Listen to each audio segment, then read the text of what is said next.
My husband is leaving me because he believes I can control the alignment of the universe and force our firstborn to be a girl. Okay, to start, my husband, 28M, and I, 27F, have been married for 4 years. His parents, specifically his mother, and I have never had any problems, but we've never quite meshed or seen eye to eye. We've always gotten along and been civil. Our future family has been the talk for years. My husband will be the last of his siblings to have children. All of his siblings have at least one. It's been a running joke in the family that if our first happens to be a girl, she won't be accepted because everyone else had a boy for a firstborn. The joke has never sat quite right with me, but I've laughed it off because I don't want to start anything, and maybe I'm just being sensitive. Fast forward to a few months ago when we started trying. It took about 3 months for me to get pregnant. We tracked my cycle and had scheduled intimacy for the best chance. Infertility runs in my family, and my hubby and I agreed on a big family, so I've been worried about starting a family so late in the game. When I did get pregnant, we were overjoyed. We had all the typical couple conversations that come with having a baby, the excitement, names, nursery themes, gender predictions,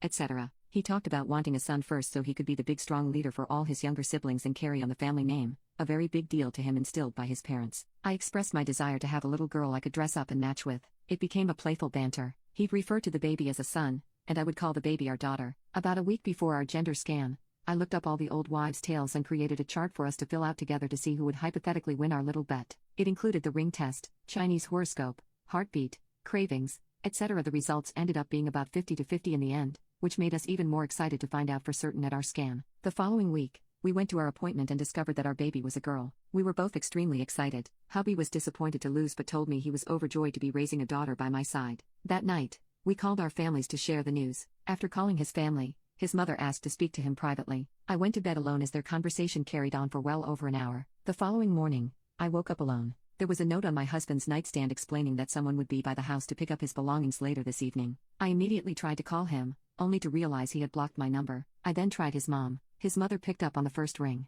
Before I had the chance to get a word in, she started chewing me out, calling me a manipulative dog. I asked her what I had done, and she told me I'd ruined her son's reputation with my inexcusable behaviors and tendencies. I let her finish her rant before kindly asking her what the frick she was talking about. She told me the divorce papers were already written up, and I wouldn't have the chance to tear apart the family like I had been intending to do all this time. I again, slightly less kindly this time, asked her what the frick she was talking about, to which she told me my husband would be leaving me because our child is a girl. I was gobsmacked. I explained to her that it takes two to tango, and there's no way to truly decide the gender of the baby. If she or her son had a problem with the gender, it was his fault as it's his chromosome that determines the gender. However, she had proof that I'd handpicked to have a girl. As I mentioned before, we used a calendar to determine which days would be best for intimacy. Well, she accused me of forcing him to do it with me on the specific day in which the Chinese horoscope would point towards a girl. She also interrogated me on the position we used to conceive the baby, to which I gave her a piece of my mind, telling her that was none of her business. But she smugly informed me my husband had already told her, and the position we used makes it 60% more likely to have a girl that way. If anyone's currently trying for a girl, specifically doing cowgirl sometime in the middle of February should do the trick every time apparently.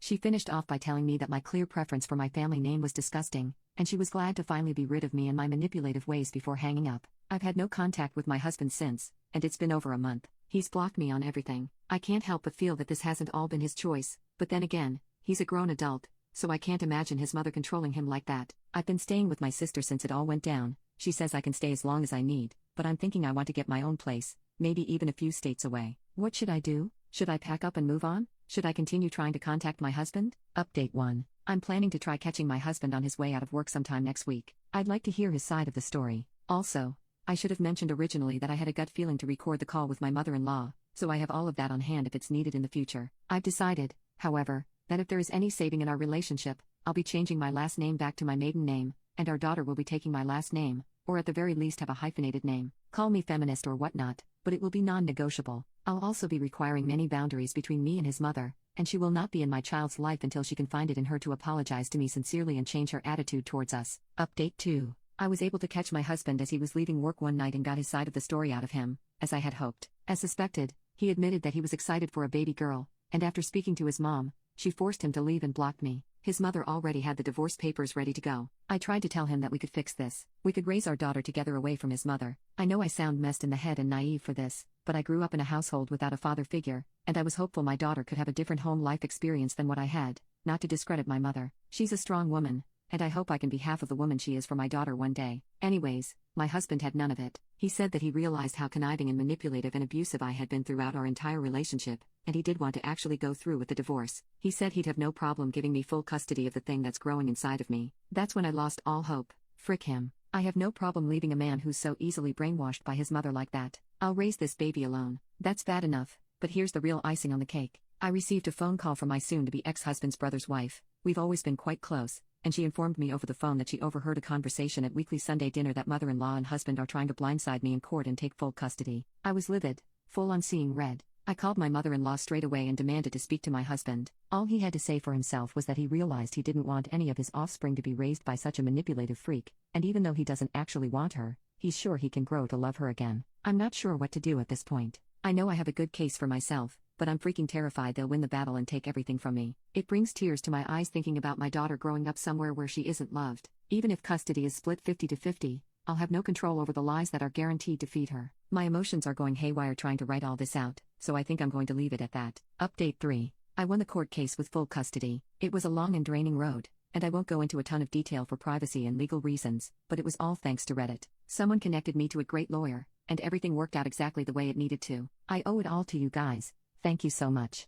My husband overheard me tell my friend I know he settled for me and doesn't find me attractive. Now he's acting lower than my self-esteem and I don't know how to help. So, I have a friend, let's call her Anna, and she is an incredibly beautiful woman, and she could have her pick of men whenever she wanted to. She recently broke up with her boyfriend because she was out of his league, and he knew it too because he would act in insecure ways. Anna said that she didn't want to settle for someone less than the best, and she asked me why anyone would settle and brought up my marriage as a positive example of love. For context, my husband Alan and I are happily married high school sweethearts. He was heavily bullied in middle and high school, and when I moved into his hometown in sophomore year, I stood up for him. By the end of senior year, he had people he could call friends, and he asked me to prom. 10 years later, we are still happily married. However, I know that my husband doesn't find me attractive. I'm naturally taller and more muscular than the average woman, and it's a huge insecurity of mine. A year after we married, my husband drunkenly confessed that he didn't find me attractive. He prefers petite women with delicate facial features. But he was grateful for what I did and felt obliged to thank me, which is why he asked me out to prom, why we dated throughout college,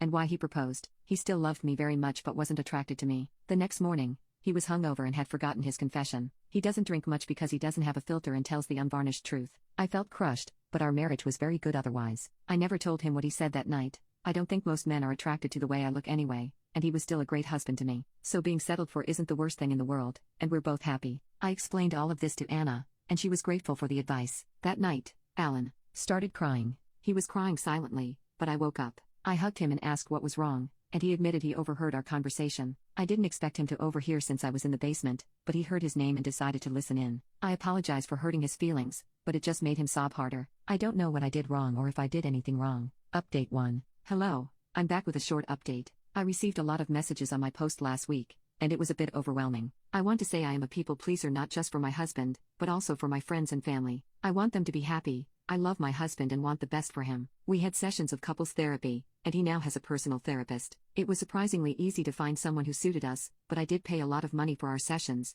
and they left me feeling baffled. Our counselor was a no-nonsense but comforting older woman. We went through our life, discussing how he was bullied, how we met, how we married, and our careers. I told her about how he had drunkenly told me he wasn't attracted to me, but that didn't matter because we loved each other, and I didn't know what made him upset. She asked us honestly if we wouldn't be happier as best friends but married to other people. Alan adamantly said no. She brought up affection, bedroom life, those things. We told her we had an active bedroom life with a couple of quirks and were very affectionate, etc., which she focused on. She basically said someone is lying at some point because you can't have all of those things together. She asked Alan to walk through his attraction, and he snapped and said he didn't want to talk about having disgusting or bad thoughts about me. It was a very long conversation afterward, and I'm still confused, but essentially he thought that anyone lusting or having those kinds of thoughts about me was bad, especially other people. He loved me for me. It wasn't even about me being his wife or me being a woman, or those common things. He thought anyone who had thoughts about me was bad and I should be protected from them. Alan told the counselor that I was too soft, gentle, and pure to think that there are bad thoughts about me and bad people. I've never heard that before from anyone.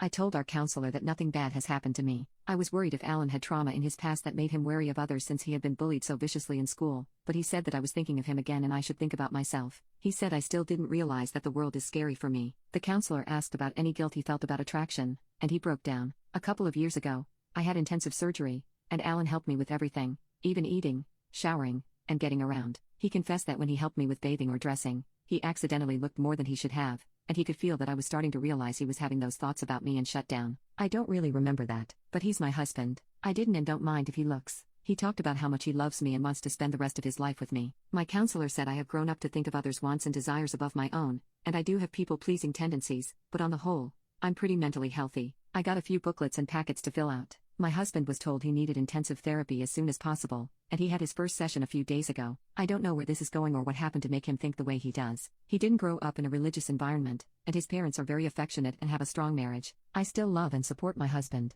Update 2. Hello everyone. I am back with some updates on my situation from 6 months ago. My husband and I still go to marriage counseling, but he quit therapy because he said it made him worse. We found out a lot during therapy. Much of his trauma came from school, where he was brutally bullied. The adults turned a blind eye. His friends abandoned him, and he couldn't tell his parents, so he felt alone until I arrived. I was well liked, and because I protected him, the bullies stopped, and people were nice to him again. He loved me and saw me as his savior. The problem was his mental state wasn't good. I think my husband was in the process of being diagnosed, but he has intrusive thoughts. I've always been taller and more muscular than other kids and treated as older. I'm still obviously female, just one that's naturally taller and stouter. With beauty standards emphasizing small and thin, I always felt weird about my body, but that doesn't stop creepy men, and it didn't stop teenage boys. His bullies made comments about me that are degrading but not atypical for cruel teenage boys. Some of what they said matched his thoughts because they were normal thoughts, intrusive thoughts, or just fantasies. He had a lot of fantasies and a lot of intrusive thoughts about me. It confirmed to him that people have bad thoughts about me,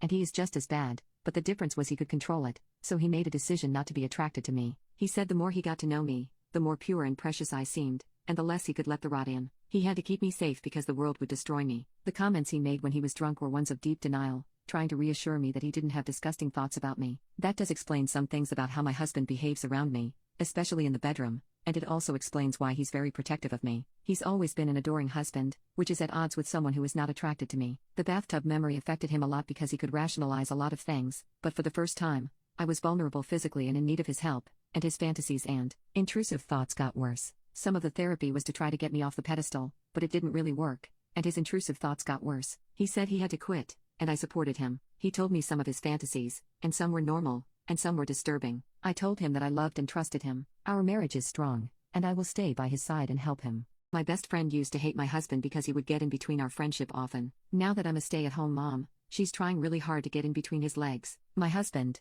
let's call him James, 26M, and I, 26F, have been together since our early teens, and we got married last year and have a 6-month-old daughter together. She is the light of both our lives as we both came from broken homes and are trying to live a better life than we grew up in. My best friend, let's call her Carla, 23F, came into the picture a few years later. We used to live in the same neighborhood and casually started to hang out together. She lives with both her parents and siblings as she is studying to get her bachelor's degree. At first, she didn't like James. She said that he was clinging and tried to insert himself into our friendship too much. Well, he is my husband, so I would hope that he wanted to be friends with my friends. Anyway, she was civil to him despite how he acted because he was my romantic partner. For context, James is on the spectrum, has BP type 2 and PTSD, and it causes him to be a little socially awkward and miss certain social cues and taboos. I love him regardless of it all. Over the last few years, we have been hanging out a lot more. She comes over for a few drinks, we go to movies, and even visit local attractions together. We all three have a good time, and my husband does try to make nights for just the two of us often, too. However,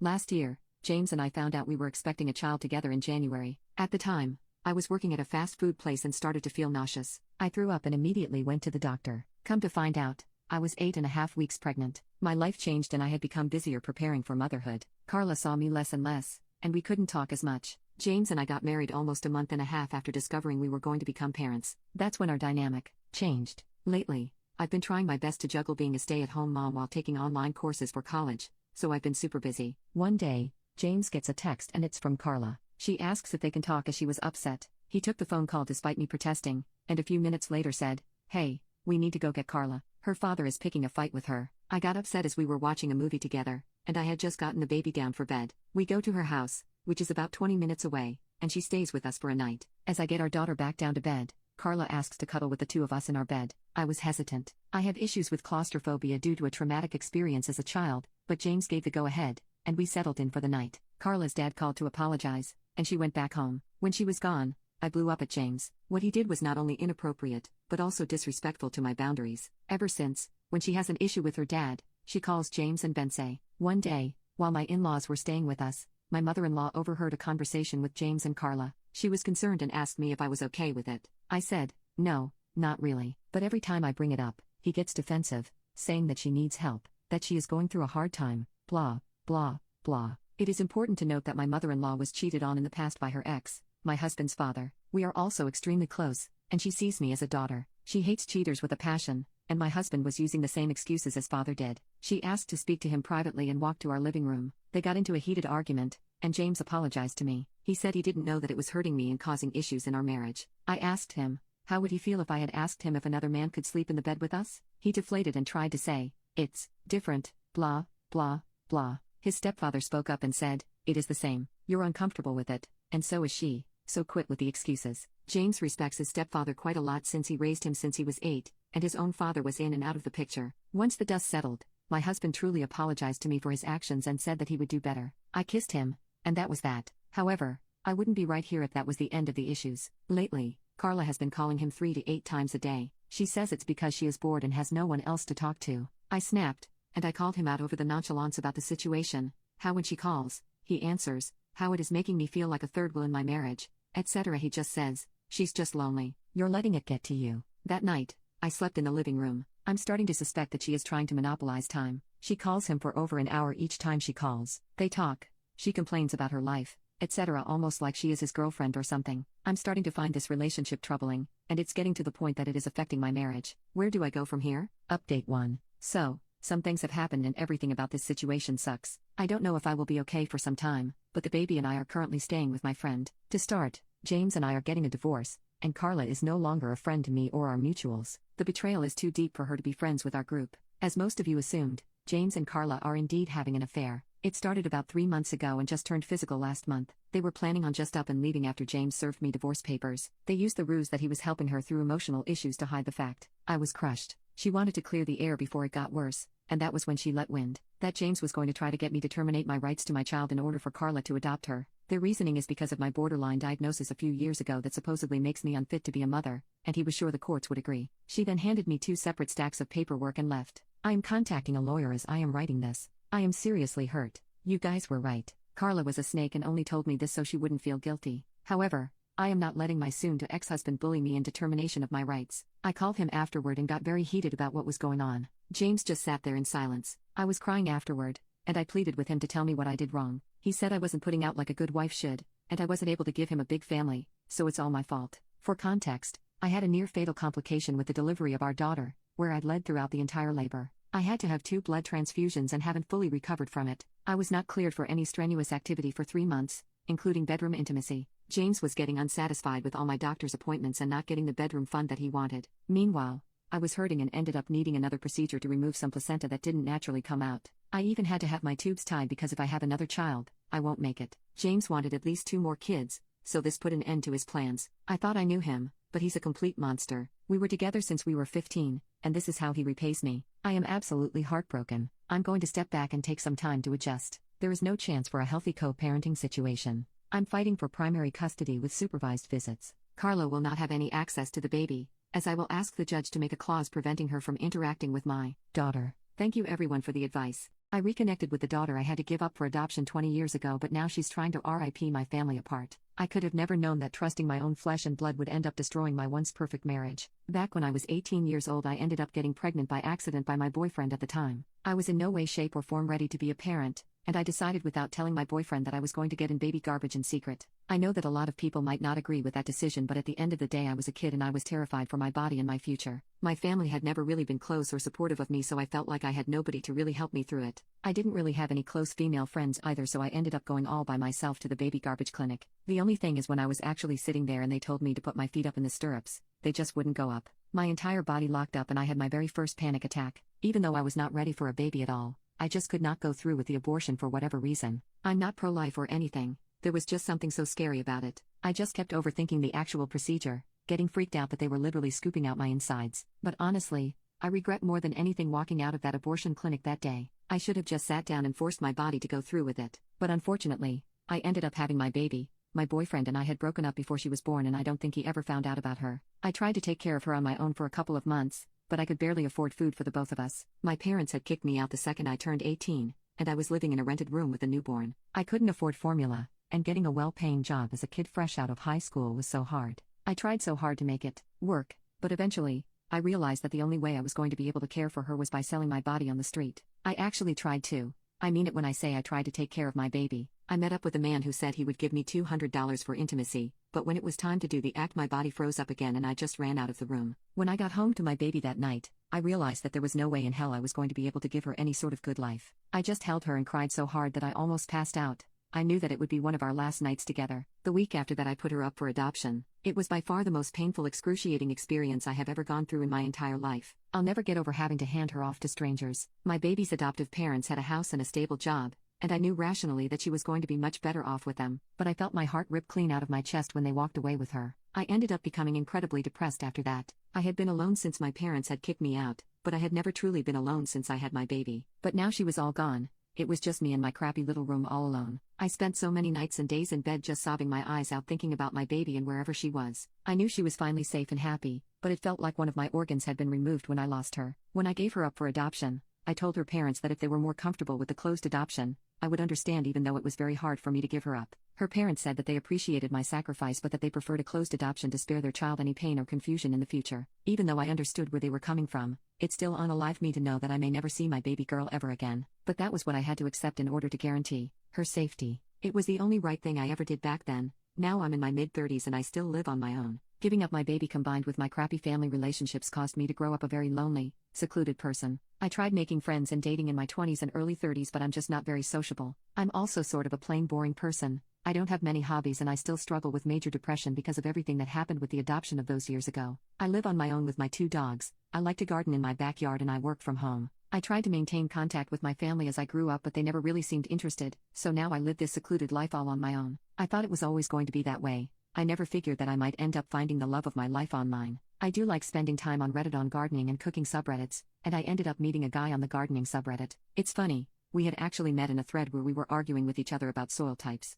I never ever reached out to anyone. I only felt comfortable reaching out to him since the interaction wasn't in person. But I ended up messaging him and we connected immediately. It was crazy to me. Literally in 30+ years I had never met anyone that I clicked with so fast. His name was Phil and we had very similar types of humor and he had a strong passion for gardening as well. We ended up going on our very first date maybe a month after that interaction, and when he saw me it was the first time anyone had ever called me beautiful. I told him that and he responded by saying that he hoped he got many more opportunities to let me know how beautiful I am. Even though I consider myself a pretty strong and independent person, he won me over pretty quickly with his sweetness. Phil and I became a couple pretty soon after that and he would often come over to my house and help me in the garden. After we had been dating for about 2 years, he had moved in and he had started asking me how I felt about getting married. I never really saw myself getting married in this life. I think I'm just meant to be alone. Also, I was always sure my family would never attend if I got married, and I didn't want to be standing up there with nobody on my side. But Phil was the first person who ever came along and made me feel like I was truly loved. He would surprise me by planting my favorite flowers in our garden every season, and we loved having tea out on my porch and watching the sunset together. It wasn't hard for me to trust him. It was even easier for me to get comfortable living with him.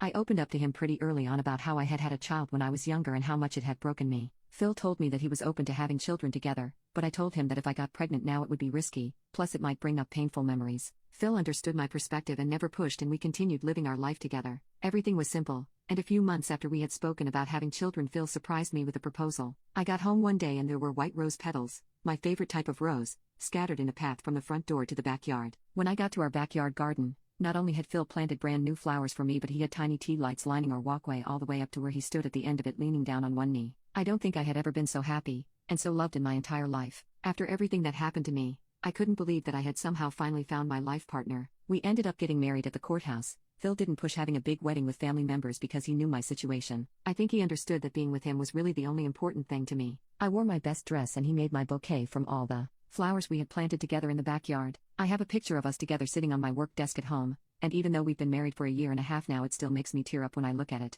I don't know if I'll ever get used to the huge smile on my face in that photo. Nothing changed drastically after we were married since we were already living together, but it did make my heart flutter when I heard him on the phone referring to me as his wife. I was just so happy to have a real meaningful family for what felt like the first time in my life. Although my mind would often drift back to my child somewhere out there in the world, I was sure that they might know nothing about me, or maybe they just didn't care about me or forgot, but I would soon find out that I couldn't have been more wrong. My stepmom gave away my PS4 while I was away in college, so I rented out her house while she was on her honeymoon.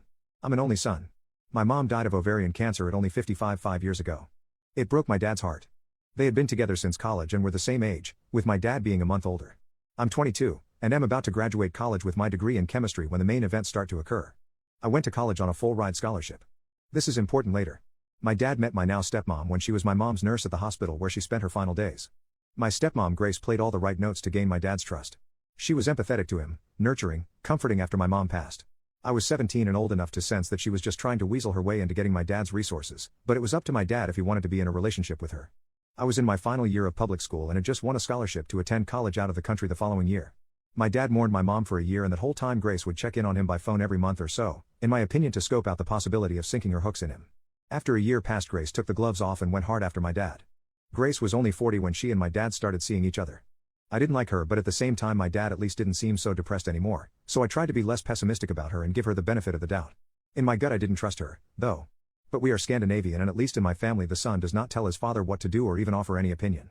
Grace is from the Czech Republic, if you're wondering. My father was a very successful banker during his career, and amassed quite a portfolio of wealth.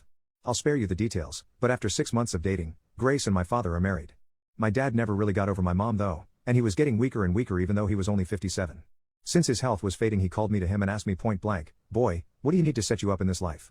I told him I don't need anything, I'm a man and can take care of myself. But what are you even talking about, Dad? You're going to be around for decades yet. I did remind him that he had living sisters with children, my aunts and cousins. I also reminded him that I had a full scholarship to college, so don't worry about giving me any cash. He was dead only a year later at 59. I of course have seen lots of Hollywood movies, so I consider the conspiracy theory that maybe my dad's nurse wife poisoned him and made him sign over all his money to her, but I really honestly do not think that's what happened. Other relatives didn't like Grace either, but they knew my dad was totally in love with my mom and that her death utterly broke him. Well, long story short, my dad bequeathed his 5-bedroom house to me even though I wasn't expecting it and didn't ask for it. He gave a small endowment to each of his sisters and their children. He left about 80% of all his existing money to Grace, which amounted to several hundreds of thousands of dollars. My dad ignored me because he's generous to a fault and still gave me several tens of thousands of dollars, which were of course very useful to me. Grace tried to put on a friendly front, but I could tell she was angry as hell that she didn't get my dad's house, too. That belonged to me, and I had the legal papers to prove it. She was especially mad because we live in an extremely upscale and trendy location, and houses are hard to come by and easily sold for massive profit. During the first few months after my dad's death, I had the nauseating, creepy experience of knowing that Grace was trying to feel me out to see if I might be into a little relationship with her. Gross. She still stayed at the house though, because over the last 3 years she had gotten used to living there and acting like she owned it. And, even though I officially owned it, I was always away at college and only visited my dad's old house once every couple of months, and even then it wasn't to see Grace, but to see my cousins who lived just a few miles away. I downplayed the fact that it was really my house, and over the months I think Grace gradually forgot that she really had no legal right to the house. She probably believed that sooner or later, because I never asked her for any of the hundreds of thousands of my dad's dollars that she now had, that I was somehow independently wealthy and would just give up my house to her. I knew I'd eventually hydrogen bomb this beach when she started dating some new guy only 5 months after my dad was in the ground, and one time when I came home from college after graduating, she and her new boyfriend, some sleazy looking D-bag named Ivan who was only a few years older than me, were acting like I was a guest in my own house and that they owned it. I played along. Grace told me she gave away my PlayStation 4 to Ivan's cousin because I'm too old to play with video games. I don't even know this mother effer, and you give him my PS4 to give away to some other poop who I also don't know? I quickly changed all my network passwords that same day. I smiled, but I knew what I had to do eventually. She also said that she and Ivan were getting married because I just can't mourn your father forever. I have to move on with life. I tell her that I graduated college and already secured employment with a local firm, and will soon find a new place to live. She looks thrilled. Especially the part where it looks like I'll soon have a new place to live. Then in a patronizing way she tells me, "You always have a place in our house though, you are welcome to stay whenever you please." Thanks, Grace, really generous of you. What I really say is that I will probably have a new place in 3 months. She says that is wonderful because she intends to go to her homeland to have a wedding with Ivan and afterward have her honeymoon. She assures me it's a local affair, otherwise I'd invite you, honey. And anyway, I know you're so busy. I congratulate her. She asks me if I can watch the house for her. Watch my own house? Sure. What I really say is of course I will take care of the house. I am careful to not say your house. She and her D-bag fiancé, who I am 100% sure is only there for Grace's money, go on their trip and I immediately put out advertisements in rental websites offering to lease my house. I hire movers and have all of Grace's furniture and possessions boxed up and put into a storage rental facility. I retain all of my parents' furniture that they had before my dad met Grace. Locks? Changed. All of them. Within days, I am inundated with dozens of inquiries regarding my amazing, furnished house with fantastic views. I rent it to a wonderful young family. A barrister and a school teacher wife and their 2 preteen children. They pay me their first and last month's rent, and sign a lease for a year. I warn them about my crazy stepmom who thinks this is her house, but I present them with contact information to my lawyer, the same lawyer my dad retained, in case they need any assurance that I'm on the level. I also give my lawyer the information about the storage facility, including the fact that I generously paid 4 months of storage in advance, which is a whole month longer than Grace's Czech honeymoon adventure. I then found a great apartment in the city near my new place of work. There I met a woman in a restaurant I frequent at night after a long workday. We have been dating 6 months now and are engaged to be married. Grace of course tried to shriek and cause trouble when she realized she got kicked out of my house, but my lawyer quickly shut her mouth without my having to ever speak to her garbage face again. From what I hear, her and her trash husband left the country and I assume they're blowing through my dad's money and will soon be broke like chavs usually become when they taste a little bit of what they think is the good life. So maybe Grace will go and try to exploit some other lonely man into giving her his money. Speaking of money, the house that I rent out is generating so much money that I not only am able to help pay for my cousin's college, but I moved into a larger apartment of my own, together with my fiancée. I love my job, but really, I could survive solely on renting my dad's old house. And to think, if Grace had only been cooler and nicer, I might have let her stay at the house, just to be a good sport. And definitely if she stayed the hell out of my room. But no, she had to act all proprietary, so I had to make her homeless as a wedding gift.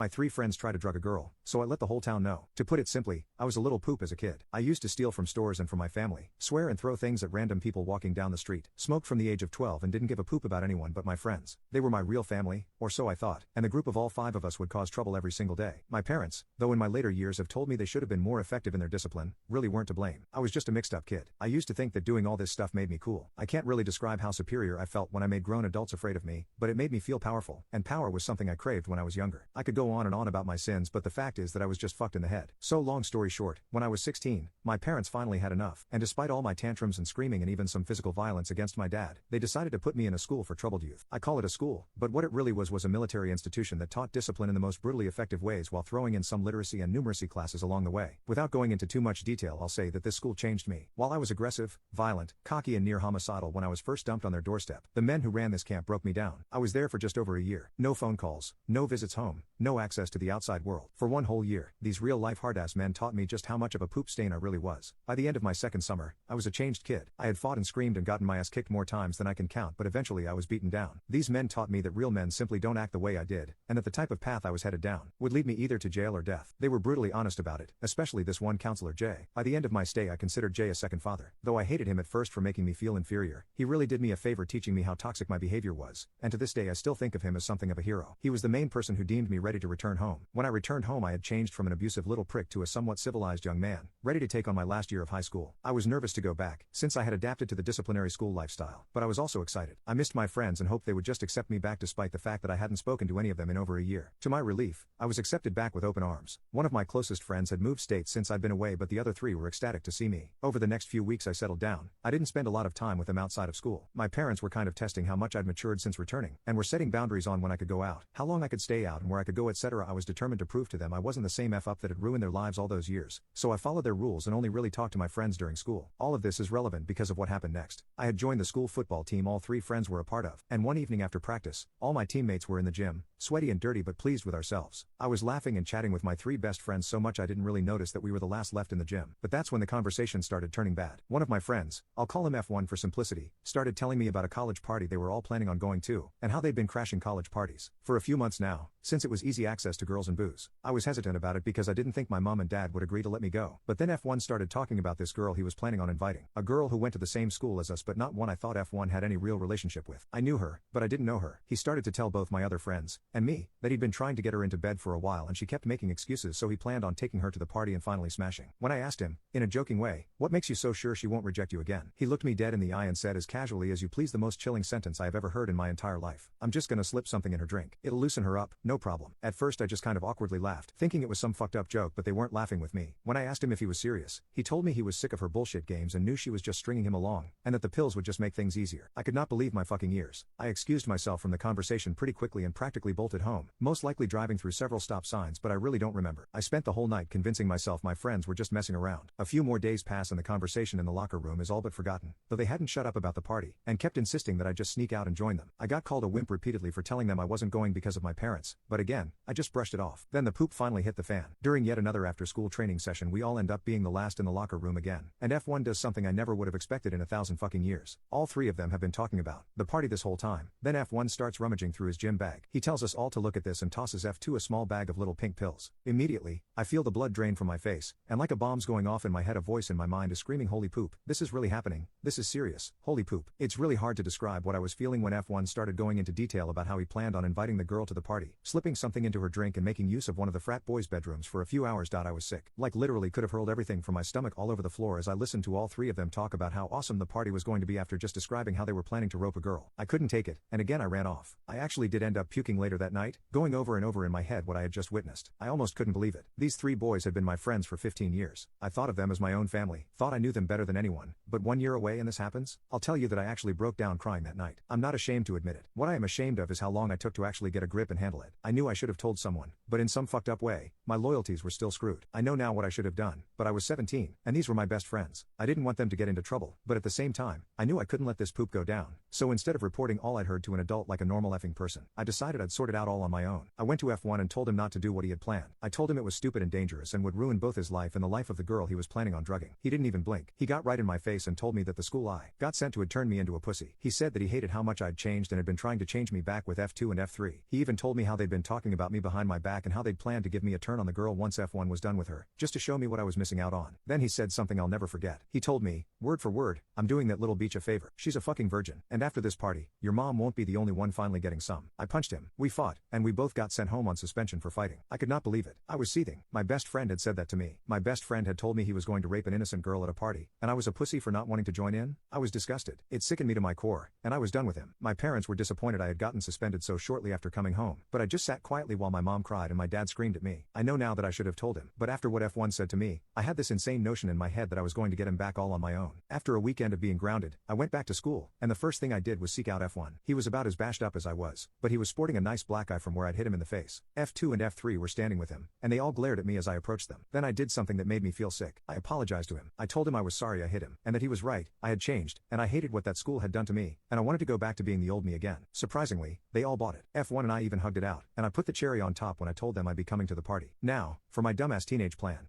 My three friends try to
coming to the party. Now, for my dumbass teenage plan. Stepmom took my PS4, so I took her house while she's off cheating with another guy. So here goes. I'm an only son. My mom died of ovarian cancer at only 55 5 years ago. It broke my dad's heart. They had been together since college and were the same age, with my dad being a month older. I'm 22, and am about to graduate college with my degree in chemistry when the main events start to occur. I went to college on a full-ride scholarship. This is important later.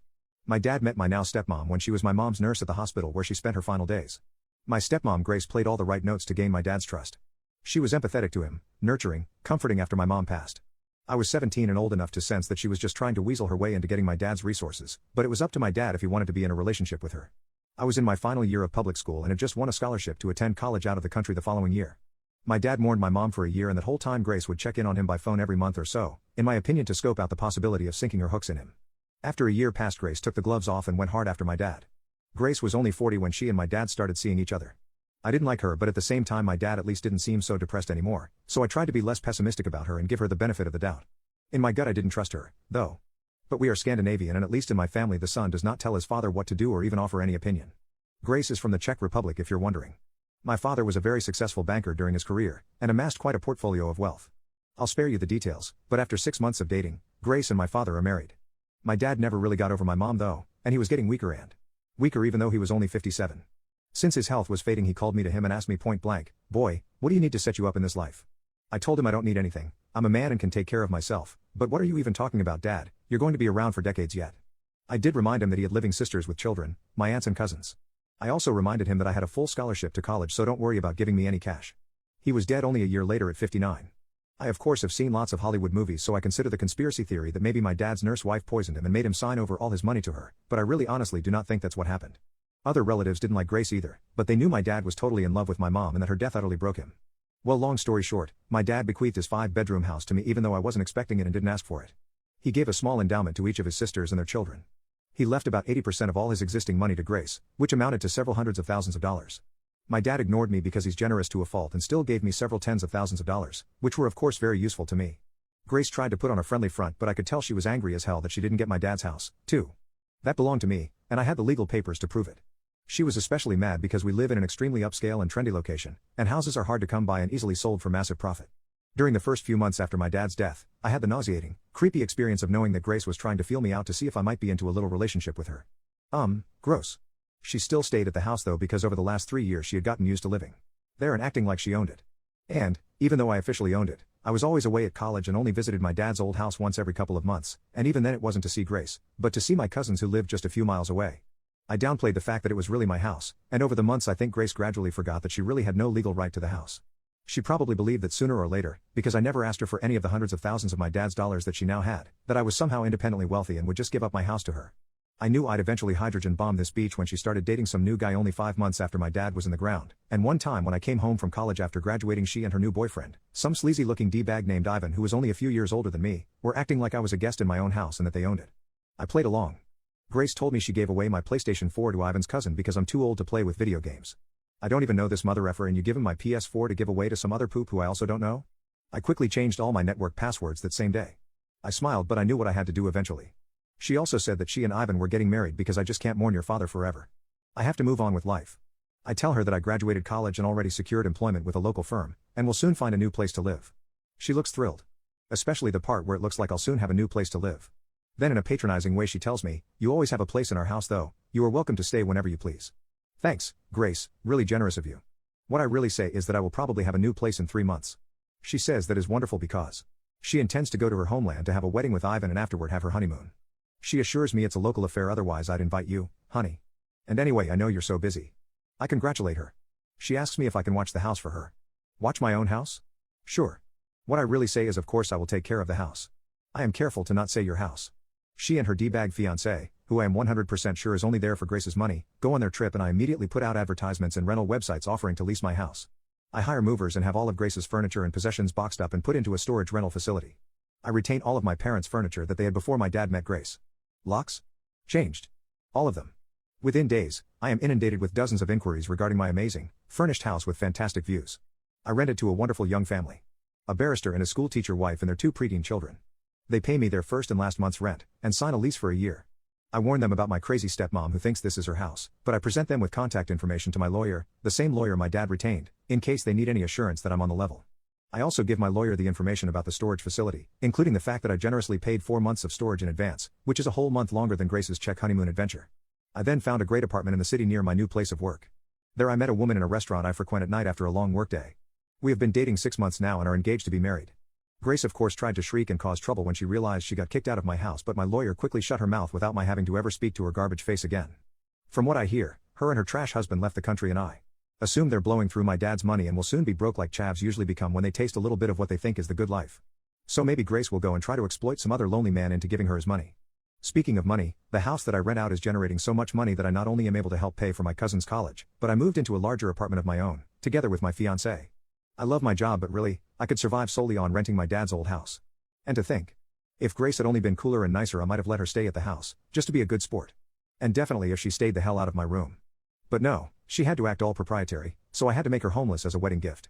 My J-pop boyfriend decided to leave me because I wasn't pretty enough for his image, so I moved to America and made him regret dumping me. High schoolers used to harass me and tell me they wanted to get me pregnant behind my middle school. I was often called pretty because I was skinny, had clear skin, long hair and fit every beauty standard. I was even able to get a wavy-haired Japanese boyfriend who worshipped me, and called himself lucky because I chose to tickle his prostate. I was living the dream, being the center of attention and getting treated perfectly, but I never realized that I peaked in high school. After graduation, I left Japan and went to study in America since it has always been my dream. I never imagined that this would be the beginning of my downfall. Once I moved into the dorms, my rose-tinted glasses fell off, and I started to see just how terrible McDonald's people live. I never had any privacy to myself, and I can't count how many times I had to go to the bathroom to fart because I didn't want my roommate to hear. I had to wear nose pinchers and risk being called insane because of how bad the air around campus smelled. And my neighbors were always going to town with some randos, so I blasted Baby Shark to help with the romantic mood. My boyfriend got to hear about all my complaints because everyone around me thought this was normal. He'd tell me to move back because he missed me, and though it was tempting, I had already paid the tuition, so there was no turning back now. But what really made me decide never to go back to Japan was losing my clear skin. Suddenly, I had blackheads, ugly pimples, and red, dry patches. There were so many pimples that I joked about starting a pimple popping account to pay for tuition. People even laughed when they saw me. Even the supposedly nice sorority girls suggested I use Star's pimple patches, but they didn't help at all. I thought if Americans mocked me for my looks, I'd definitely be bullied even worse in Japan. It was tough accepting how much I'd changed. Now, I started avoiding FaceTime calls with my boyfriend because I didn't want him to see my awful, disgusting skin. He'd get upset and say he missed seeing my beautiful face, so I couldn't deny it over the phone too. I would just silently cry to myself about it whenever he said that. I wondered what I did to deserve this, but then I noticed a pattern. All the sorority girls had thick layers of makeup hiding dots, which were obviously pimples, and my roommate spent hours on her skincare routine. Despite that, her skin still looked crusty and full of red acne. She couldn't recommend any good skincare brand because her acne resisted all treatments. With no help from her, I went online to figure out what caused my acne and how to fix it. Turns out, the new food, us makeup, or air quality could have caused my breakouts. I freaked out because that meant I was doomed to live with acne forever. After another day of stares and comments about my acne, I called my boyfriend to vent. I was so frustrated I didn't notice he switched the call to FaceTime. It wasn't until he asked, "Who are you and why do you sound like my girlfriend?" that I realized. I was more confused by what he asked than I was freaked out when he saw my pimply face. Then he followed up his question by saying that I should take off my mask because he thought I was a skinwalker. I told him my skin was messed up because of something in the States, but I was still the same person he loved. He replied that his parents would never approve of a distasteful creature and hung up. I cried for hours, trying to call him back, but he had blocked me. My boyfriend's harsh words made me realize how cruel people could be if I stayed ugly, so I skipped classes the next day to find a solution for my ugly skin. I found some products that seemed promising because other people with skin worse than mine cleared their skin with it. So, I went out and bought them the next day. I happily applied the new products, thinking they'd solved everything, but nothing changed after 3 weeks. My roommate saw me freaking out and reminded me that she had warned me about the ineffective products. After that failed attempt, I went back to searching all over social media for a solution, though it wasn't until I was on YouTube that I found something promising. It was a video called "Is Water Ruining Your Skin?", where 2 dermatologists talked about the effects the water hardness in your house has on your skin. No matter what products you used or how long your routine was, if your water had toxic minerals like calcium carbonate, your skin wouldn't clear up and would be prone to breakouts. This explained why I broke out in America but not in Japan, since the water in Japan was very pure but the water in America was harsh and caused pimples. The dermatologists shared studies showing that high calcium carbonate in water can lead to eczema, sensitive skin, dryness and irritation. They recommended getting a water filter to remove the calcium carbonate as the best solution for dealing with hard water. The dermatologists recommended a Q-Refi water filter, saying it was clinically proven to improve the skin in 2 weeks. They also suggested using a clean towel and pillowcase to protect against bacteria. While buying the Q-Refi water filter, I filled out the water report on their website and found out my college's water had chemicals like arsenic and dibromochloromethane. None of those words are in the Bible. Finding out my water had arsenic and dibromochloromethane, which can cause skin cancer and brain damage, pushed me to get the Q-Refi filter, towel and pillowcase. After a week of using the Q-Refi filter, my skin began to improve. The pimples that had plagued me for so long started to disappear, and the dryness that made me feel self-conscious was significantly reduced. Each day, I noticed more clear patches on my face, and I would stare at myself in the mirror to admire the clear parts of my skin because I missed it so much. I looked so good, my coochie clenched. I was feeling more confident in my skin, and I even caught myself wondering if my ex would want me back, but then remembered he dumped me for being ugly, so I was better off without his bum. 2 weeks later, my skin was almost entirely clear, with barely any pimples and a healthy glow again after it finally stopped peeling like an onion. The blackheads had vanished, and for the first time since being exposed to hard water, I felt genuinely beautiful. Even my roommate experienced a similar transformation from using the Q-Refi filter. She came out of the bathroom one day, screaming with joy that her acne was finally gone. Her skin was smooth for the first time, and she looked like she just got the best day of her life. She said no product she had ever used had cleared her skin, and I had a feeling she wasn't lying about that. Unlike me, she hadn't bothered with face towels or pillowcases, proving that the soft water from the Q-Refi filter alone was the key to fixing our skin. After seeing our skin, the sorority girls asked us how we had cleared our skin because they were tired of dealing with pimples all the time. We told them about the hard water in our college, and they were disgusted that they had been washing their faces with poop-colored water all this time. So we let them, along with other girls in our hall, use our sink with the Q-Refi filter. To say we've become popular over this is an understatement. My roommate's life changed instantly after she got hot. She went from being invisible to being the center of attention, and people were genuinely interested in whatever she had to say. Even guys who avoided her like the plague were now asking for her number. She was even invited to a party for the first time, even though it was at a furry convention. She even asked me to come along to show off how hot I was. Our confidence soared to the point we didn't even care about seeing those furries. From then on, we dressed up more often, experimented with new hairstyles, and enjoyed the compliments that came our way. We even became closer, and we bonded over our new social status and went everywhere together. I love that I found a best friend through all this chaos, because I wasn't sure how I was going to survive in America. And it's a good thing I found the Q-Refi filter when I did, because I was about to increase the Japan sewer slide rates. I wore a gold dress to my best friend's wedding, and it exposed his wife's cold black heart because she exploded at me for ruining her special day. Posted by you/vivid_promise_8476. For some context, my 30F best friend Dan, 30M, got married to Lauren, 27F, yesterday. Dan and I have been best friends since high school, and despite always being platonic with no romantic interests on either side, his now wife Lauren has always disliked me. In their 3 years of dating, I have not been allowed to see Dan alone because she feels that it's suspicious that I want to hang out with him. Honestly, I just miss my friend. Despite me being happily married, she's always kept me at arm's length. I always figured this was because she's from a very conservative family. Dan has spoken to her multiple times, and after she'll back off for a bit before reverting to complaining about him being friends with the girl again. It's not ideal, but she makes Dan happy, so I made my peace with it. That brings us to the wedding. Originally, I was groom's party, but Lauren ended up crying, saying a wedding is not a place to swap gender roles. Dan was fighting her on this, but I told him I would just attend as a guest and not to choose this hill to lay on. The dress code was warm-tone garden party, and we were encouraged to wear earthy warm colors. I picked out a bronze/orange dress that I thought fit this perfectly, and the style even matched some examples they gave. In short, I thought I had nailed it. The wedding went great. However, at the reception, Lauren dragged me aside and said, "I cannot believe you would wear gold to my wedding. You're not the first prize, you're just effing trashy." I was so shocked in the moment I just stared at her. She practically screamed at me to leave, and she was drawing attention, so I grabbed my husband, said goodbye to Dan, and left. Dan reached out after and told me he was upset I left his wedding so soon. Lauren's mom has texted me saying I ruined the wedding for her daughter and that I'm stupid for wearing a gold dress. She's saying it's as bad as wearing white. I was genuinely not aware this was a thing. I want to reach out to Dan to explain, but I don't know if I'm in the wrong here. I don't even think my dress is gold colored. Update 1. Wow, guys, I genuinely didn't know what to expect posting to strangers on this, but I am so thankful to my husband for suggesting this. I needed a non-biased view on this wearing gold to a wedding issue, and now it's clear that that was never the issue. Many of you asked if the dress I wore stood out, and honestly, I know I'm biased saying this, but I genuinely don't think so. Another girl was wearing the exact same dress but in dark red, which we had a laugh about. Slip dresses are a pretty common wedding guest dress where I am, and it was the type of dress that was recommended by the bride. I think many of you were right in saying that it was never about the dress, but how I looked wearing it. It turns out Dan found out pretty quickly what actually happened and called me last night. Apparently, Lauren's mom had told him I was really drunk and told Lauren her dress wasn't it, so I was requested to leave.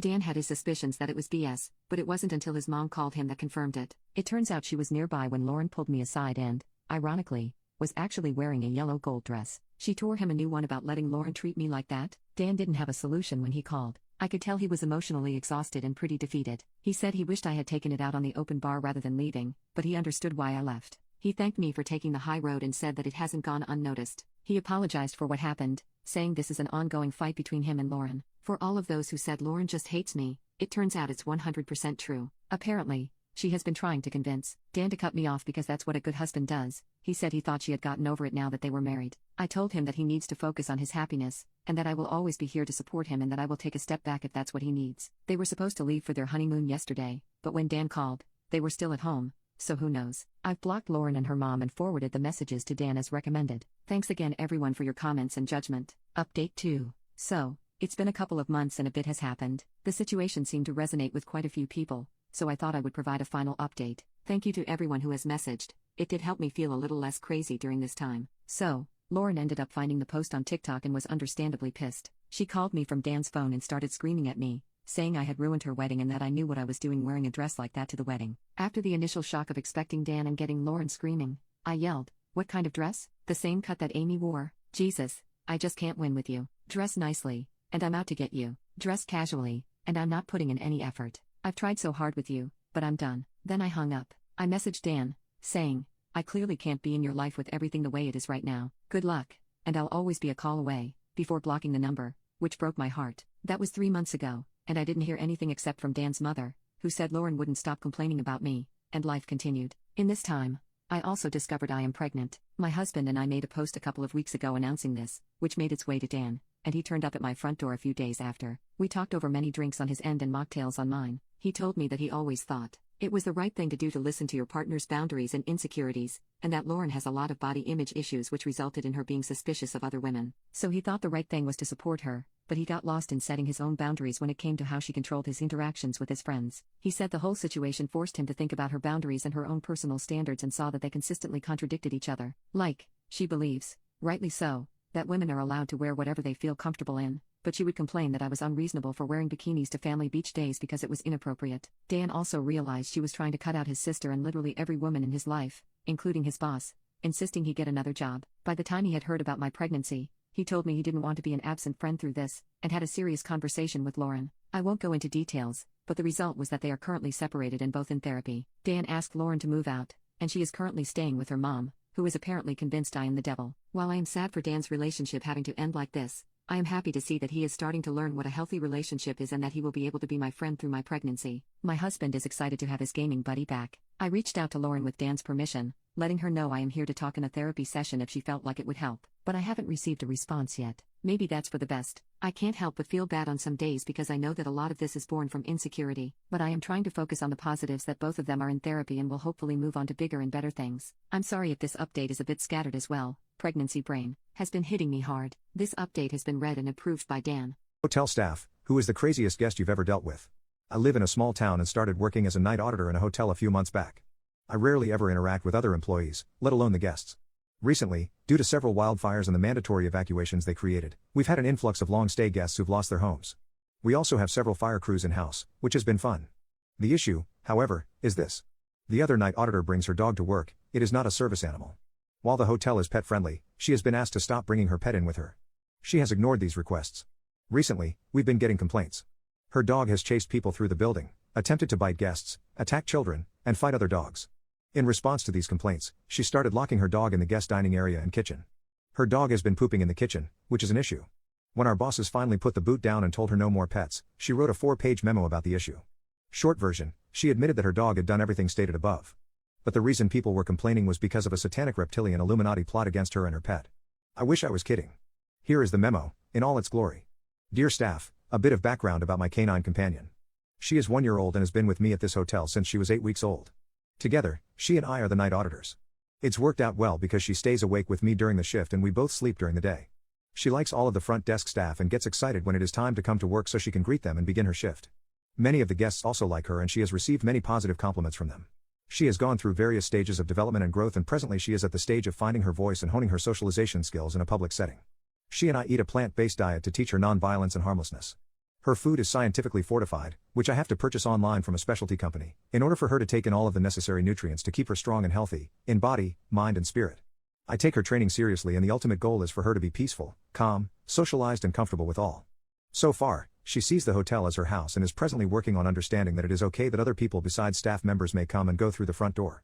She barks to announce the arrival of people she doesn't know, and therefore I keep her gated, behind the desk when guests are circulating about. She does not bark behind the desk. In time, I feel she will relax more and more. When everyone has gone to sleep, and it is quiet in the hotel, I allow her to play with her toys in the lobby area, and she likes to follow me into the laundry room, etc., while I go about my cleaning duties. Her socialization training is something we diligently work on, and there is still room for improvement in this area. The other night, a member of staff informed me that 2 guests approached her on September 8th and yelled at her about my dog. Apparently, the guests stated that my dog barked at them. It is possible that my dog barked at them, as stated. However, I can't recall who this is or verify this because neither of these people approached me about this issue or came to the desk to speak with me directly. I apologize again for this, as I know it doesn't feel good to be on the receiving end of a complaint or when someone unloads on us. It was also brought to my attention from a different staff member that the man who stayed with us on August 31st complained to the front desk that my dog barked at him and chased him down the hall. This I can verify to be true. It was after hours, quiet in the hotel, and she was following me around while I cleaned.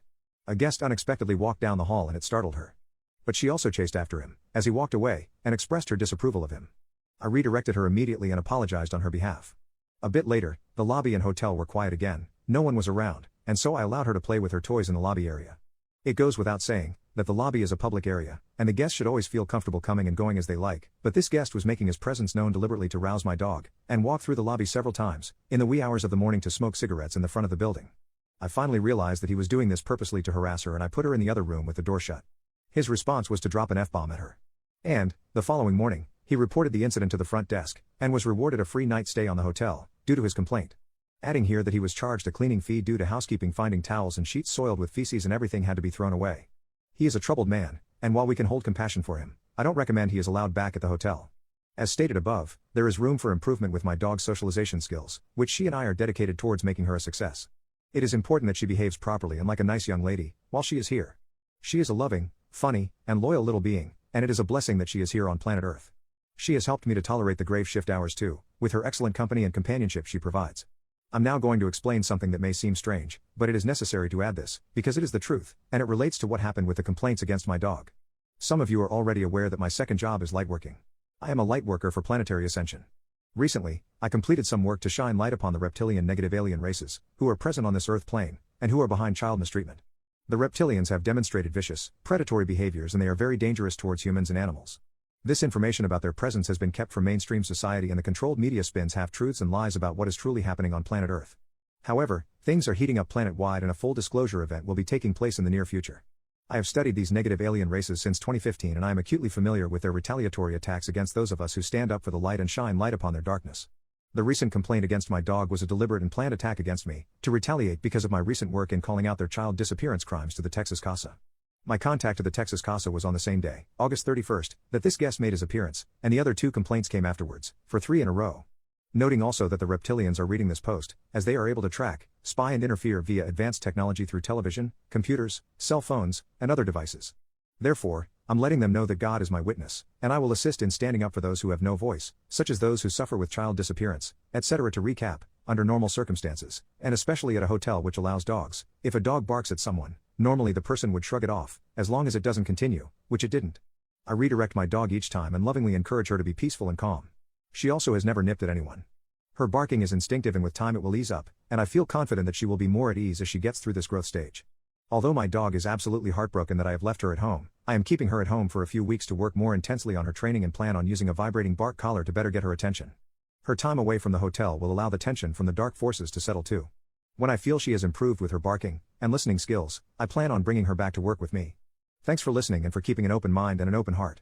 Employees' lunches are their personal property, and the company is not responsible for lost or stolen personal items. Nobody likes a lunch thief, and I had one of the most aggressive at my office. There were rumors for a few months leading up to the inciting incident of someone going around and taking people's lunches. Just about every day someone different would complain that their lunch was missing. It even happened to me once or twice, but I figured, hey, it's a big office. A few people are probably just careless and grab the wrong lunch and are too embarrassed to bring it back, or someone else packs their lunch and they don't know what's in there, so it's not obvious they have the wrong one, or whatever. Most people just brought brown bags with their names on it anyways, or identical Rubbermaid Tupperware with a little piece of labeled tape on the side. It was easy enough to mix it up. I had accidentally grabbed the wrong lunch once or twice, but I'd noticed before I got it open. I thought I was just more careful, or even just not as busy, as some other people in the building.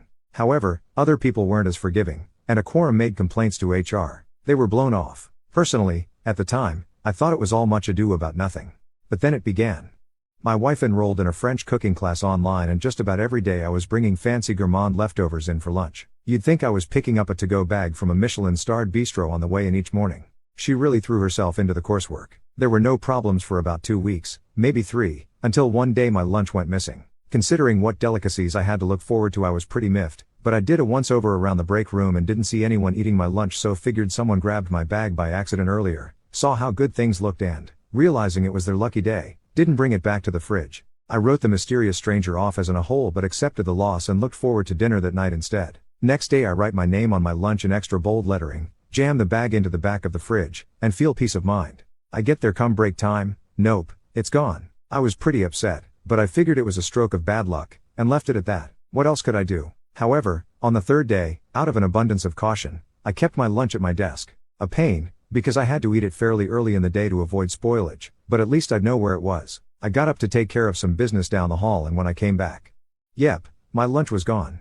Unfortunately, that didn't help me narrow it down much at all, because my desk is centrally located so everyone's constantly passing by. At that point there was no possibility of the theft being arbitrary, so I approached HR and filed a complaint. Their response, practically verbatim, was, "Employees' lunches are their personal property and the company is not responsible for lost or stolen personal items." The following day my wife packed a cream-based soup that really had to be refrigerated. I was passing by the break room to check on my lunch practically every 5 minutes. Somehow it still managed to disappear. I was irate at this point and returned to HR and really blew my top. The best they could do was send a memo around about remembering to check the name on your lunch when you remove it from the fridge, but they made very clear that it was a routine memo and in no way related to my complaints, which were not their jurisdiction, so not an admission of responsibility, because my lunch was my own personal problem. The only suitable alternative to packing a lunch available in the building are these wretched shrink-wrapped ham and cheese sandwiches from a vending machine. They've been marinating in the heat for God knows how long, and the bread is as stale as cork board and the meat is rancid and there's gluey mayo smushed into the center.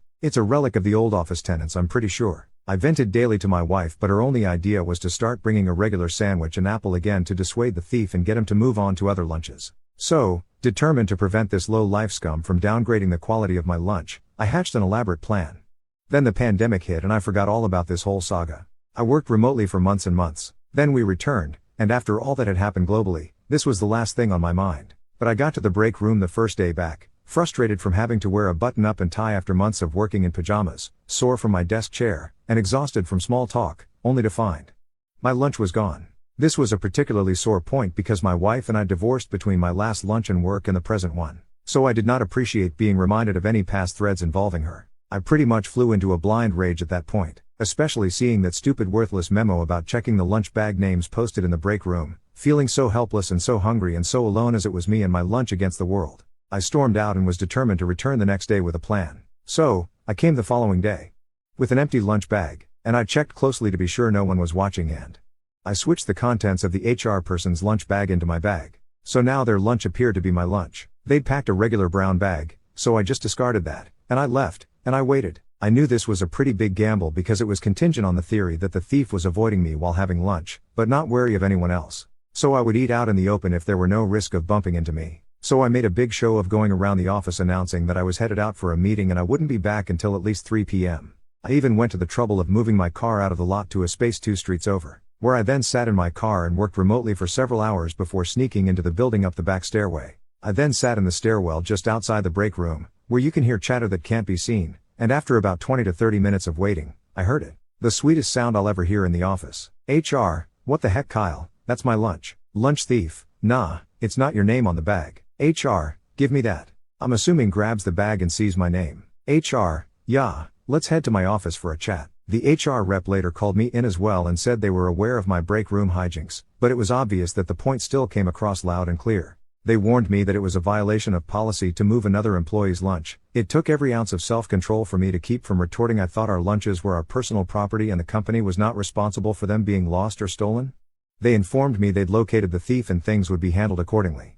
But better than whatever write-up they might be able to issue Kyle, his reveal as the lunch thief occurred in front of the whole break room. So word quickly spread as to who had been stealing everyone's lunches earlier last year, and he is now the office pariah. He was in line for a promotion. The promotion is indefinitely off the table, and I also earn brownie points for exposing him, though more than I'm satisfied with are being attributed to HR. At the end of the day though, I didn't do this for this credit, or even the sweet sweet sweet revenge. I did it to get my lunches back. My husband thinks I don't know he's been slamming the babysitter, and I'm going to catch them in the act. My husband and I have been together for 6 years and married for 4. We have 2 children, a 2-year-old and a 4-year-old. Both of us work full-time.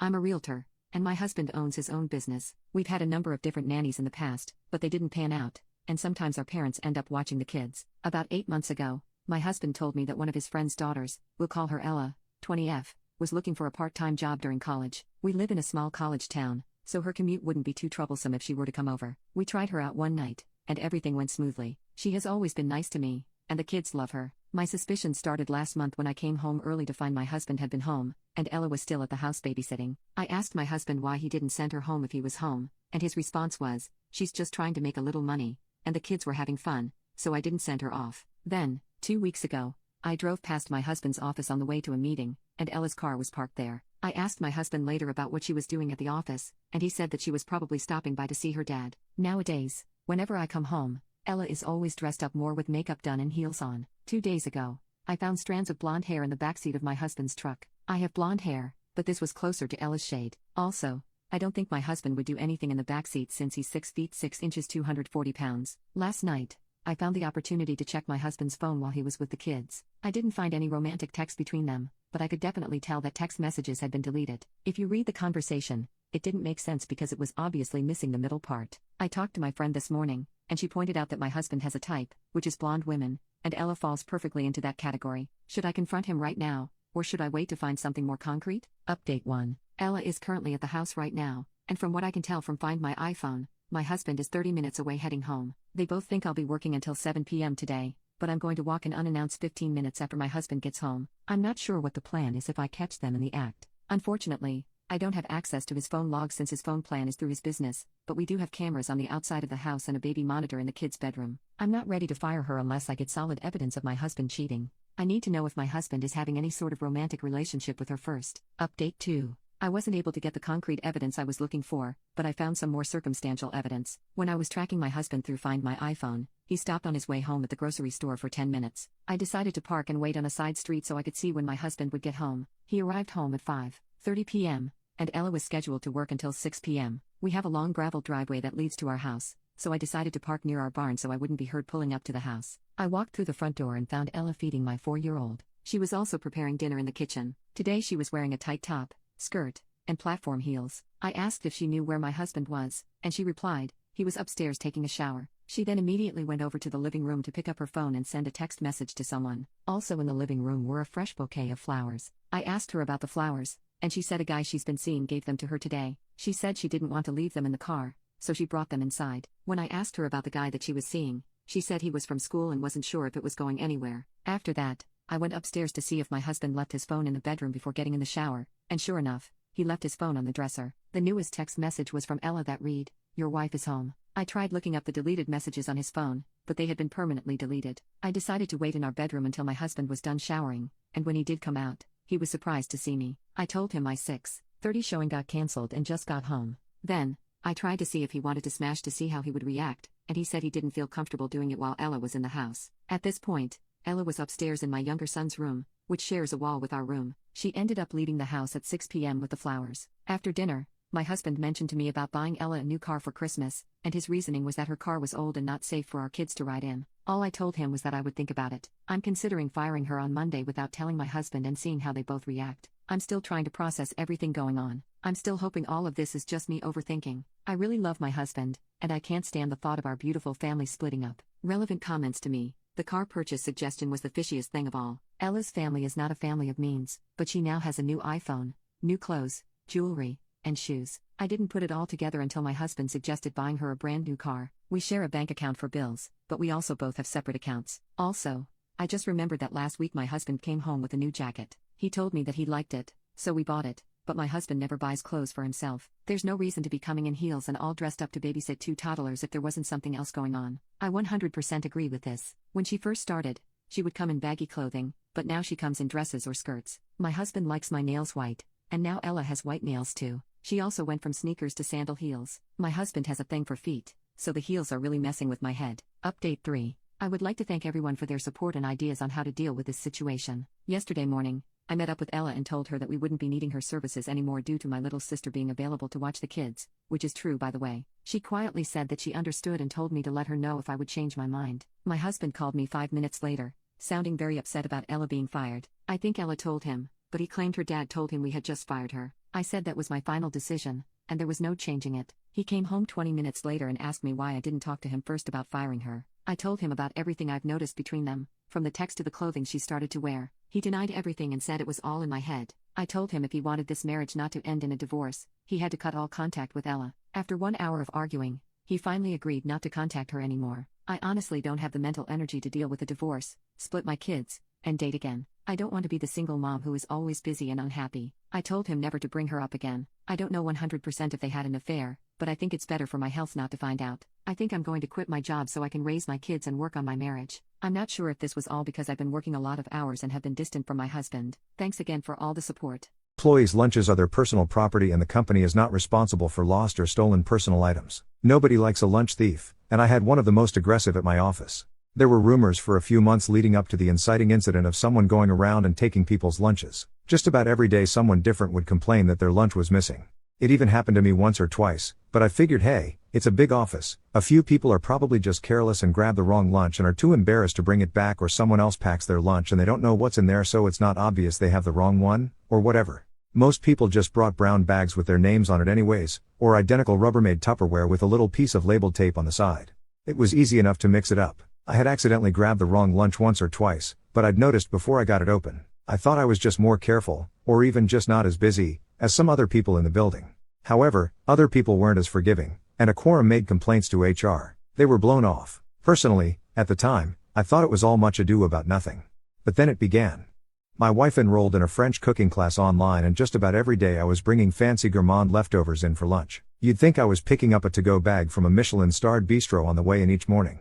She really threw herself into the coursework. There were no problems for about 2 weeks, maybe 3, until one day my lunch went missing. Considering what delicacies I had to look forward to, I was pretty miffed, but I did a once-over around the break room and didn't see anyone eating my lunch, so figured someone grabbed my bag by accident earlier, saw how good things looked and, realizing it was their lucky day, didn't bring it back to the fridge. I wrote the mysterious stranger off as in a hole but accepted the loss and looked forward to dinner that night instead. Next day I write my name on my lunch in extra bold lettering, jam the bag into the back of the fridge, and feel peace of mind. I get there come break time, nope, it's gone. I was pretty upset, but I figured it was a stroke of bad luck, and left it at that. What else could I do? However, on the third day, out of an abundance of caution, I kept my lunch at my desk. A pain, because I had to eat it fairly early in the day to avoid spoilage, but at least I'd know where it was. I got up to take care of some business down the hall, and when I came back, yep, my lunch was gone.